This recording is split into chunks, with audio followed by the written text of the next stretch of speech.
Happy Thursday, everybody. Welcome into another edition of Mile High Hockey. Mike Evans, Will Peterson with you. Mike, the Avalanche continue their East Coast road trip tonight against Washington, but you and I haven't chatted in a little while, so I want to go back before we go forward.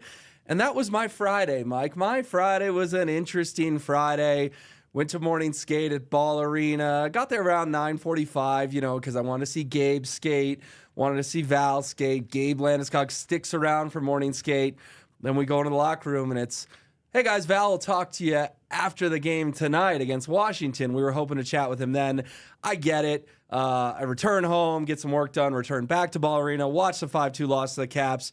And then finally, about 11 p.m. on a Friday night, you talk about burying the news, we get Valeri Nichushkin chatting with us. His comments have been dissected a little bit at this point. Sort of wanted your thoughts on what Val had to say, and then I'll sort of give my perspective on it too. Yeah, he said what needed to be said, and he said all the right things, and I listened to all that. I'm like, okay, great. You've said things like this before, and you let us down. So at this point, he might as well not even talk because words don't matter, actions do. So he's back. I always wanted him to be back.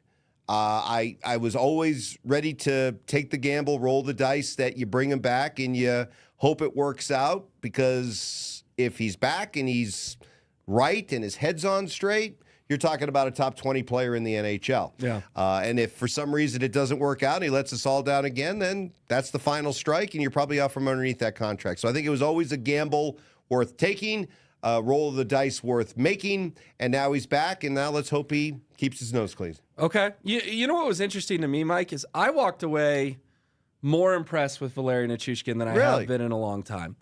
I thought he was contrite. I thought he was raw. I thought he was honest.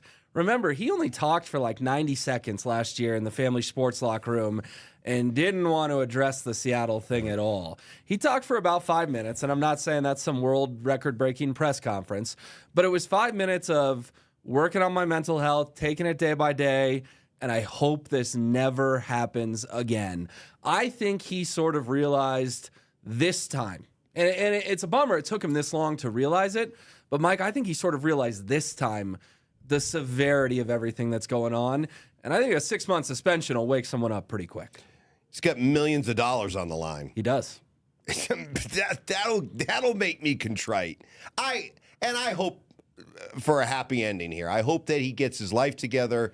I hope that he exercises whatever demons that he's dealing with. But I'm cynical by nature, so I'm glad he's saying all the right things, and I hope he means it, and boy, I'm rooting for him, but I'm going to be cynical until I see him actually go out and prove it. And as far as the motivation, I don't care what his motivation is. I hope it's just to get healthy and be right for his family and for the people he cares about. But the contract, there's a lot of money at stake, and boy, if you can't keep yourself clean with what are we probably talking about? 35, 36? I was going to say $40 million. Okay, yeah. so we're close to between $35 and $40 million. If you can't keep it together for that, man, then, I can't help you. Yeah. Well, we're all rooting for Val, and like I said, walked away impressed, but I think what you said is spot on too. Like, Mike, he's got to play the entire playoff run. That's the problem, is you and I can't sit here today in November and say he's fixed. Well, because and he can't. He can't either. And you know what I'm going to be doing? Every morning skate in the postseason, I'm going to be making sure 13's out there. Yeah. Because it's happened 2 years in a row. Honestly, every line rush, when they come out at 6:40 for a 7 o'clock start, we're going to make sure 13's out there. Like, it has become, it's going to be a game-by-game monitoring thing because we've gotten burned so hard by it twice. And that's not just a media or fan thing. No. The Avs are going to be doing that. Yep. Come on, they don't know. They're going to be holding their breath just like the rest of us. Well, let's hope it ends in the Avs hoisting their second Stanley Cup in 4 years.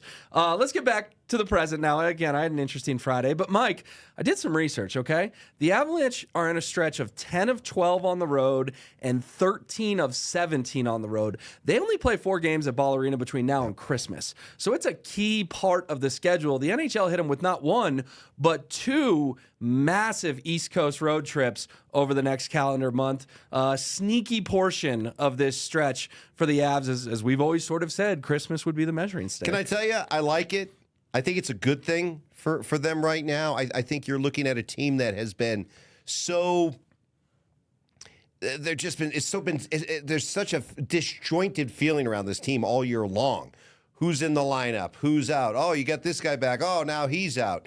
And there's something about being able to go out on the road for an extended amount of time that I think this team needs that. I think they need a chance to get whole and to be around each other and to form not only the on-ice chemistry, but the off-ice chemistry. So I honestly think, and plus hockey has proven itself to be one of those sports now over the last several years where home ice, road game, it really doesn't matter. You know, it really doesn't. So I actually think right now this is a better road team than it is a home team, and a bunch of road trips and time spent together out on the road might not be the worst thing for these guys. Yeah, I tend to agree with you, especially because how flat they looked.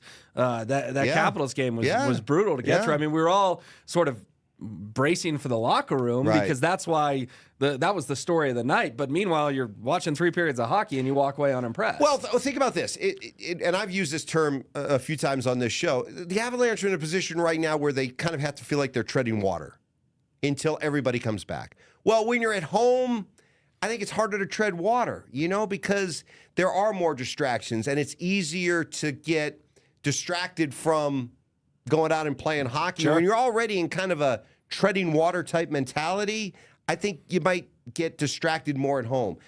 You could still be treading water, but if you're out on the road, there's a different kind of energy. The crowd's against you, and it's a little bit more tight-knit of a group, and I think it's easier to regain or keep that focus. Yeah, well, like I said, 10 of the next 12 on the road, 13 of the next 17.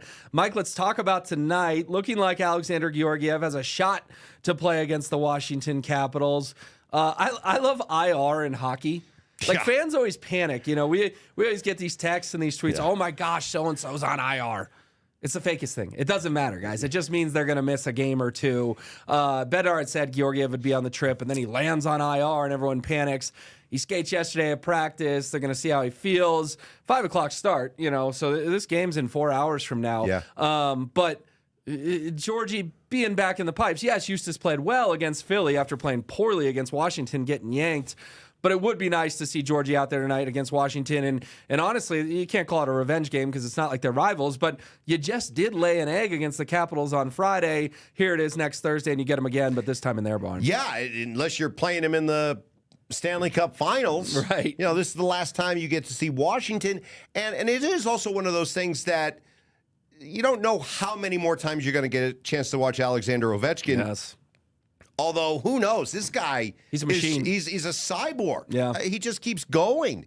And it's now a matter of when, not if, he passes Wayne Gretzky as the all-time goal scorer. So to be able to be watching greatness, all-time greatness, happen in your time as a sports fan is always something that I think you should cherish. So you only get 2 of these games against Ovechkin, and we get one tonight, so enjoy it with the little added spice of the Avs should have something to prove. Yeah, exactly. After what they did on Friday, I think they're going to want to rebound. Again, road trip got off to a good start. Could have been a much more comfortable start. Right. Up 3-0 against Philly. That game got too close for comfort, but you know what? All that matters is the 2 points. So we'll be back next week as this East Coast swing, this first East Coast swing for the Avalanche rolls on. In the meantime, appreciate you tuning in to Mile High Hockey. Remember, if you're watching on YouTube, please subscribe to our YouTube channel. Maybe like the video, leave a comment. But subscribe to Denver Sports. We would appreciate that. For Mike, I'm Will. We'll catch you next Tuesday.